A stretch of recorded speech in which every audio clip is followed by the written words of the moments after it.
ជីវិតរបស់យើងវាជាទំនួលខុសត្រូវ 100% របស់យើងហើយជីវិតរបស់យើងក៏ជាជំរឿនរបស់យើងខ្លួនឯងថាយើងចង់ក្លាយជាមនុស្សបែបណា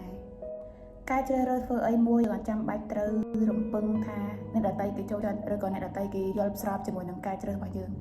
មនុស្សខុសគ្នាការជ្រើសរើសយកអ្វីមួយប្រកាសជាមិនអាចដូចគ្នាទេឧទាហរណ៍ថាយើងជាមនុស្សម្នាក់ដែលចូលចិត្តភាពស្ងប់ស្ងាត់យើងអត់ចូលចិត្តកន្លែងដែលមានមនុស្សអ៊ូអរច្រើនយើងអត់ចូលចិត្តនិយាយច្រើនប៉ុន្តែស្រាប់តែអ្នកដទៃផ្ដល់ជាមតិឬក៏គាត់ផ្ដល់យោបល់ឲ្យយើងថាតាមពិតយើងគួរតែកែប្រែខ្លួនឯងនិយាយឲ្យបានច្រើនចេញក្រៅឲ្យបានច្រើនដើម្បីជួបនិងបានរៀនពីមនុស្សជុំវិញខ្លួនអញ្ចឹងណា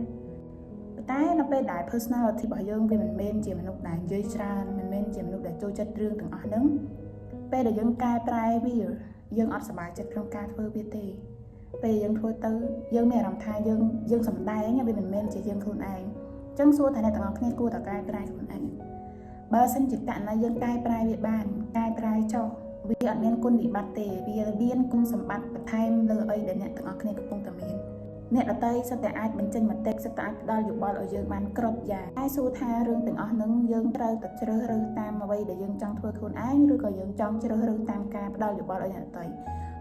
យើងចង់ជ្រើសរើសធ្វើជាមនុស្សដែលចូលចិត្តភាពសប្បាយរីករាយក៏បានយើងចង់ជ្រើសរើសធ្វើជាមនុស្សម្នាក់ដែលចូលចិត្តភាពស្ងប់ស្ងាត់ក៏បានចង់ជំរឿរបស់យើងពេលដែលយើងត្រូវប្រកាសថាយើងខ្លួនឯងធ្វើវាទៅយើងមានអារម្មណ៍ថាប្រសើរឡើង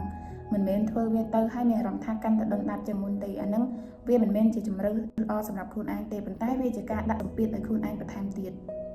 ជីវិតវាអត់មានអីដែលត្រូវតែ perfect រហូតដែរចង់ជ្រើសរើសធ្វើបែបណាក៏បានកុំតែប៉ះពាល់អ្នកដទៃកុំតែជាការដាក់សម្ពាធឲ្យខ្លួនឯងកុំតែជាការធ្វើឲ្យខ្លួនឯងកាន់តែដុនដាបជាងមុន Be yourself and be who you wanna be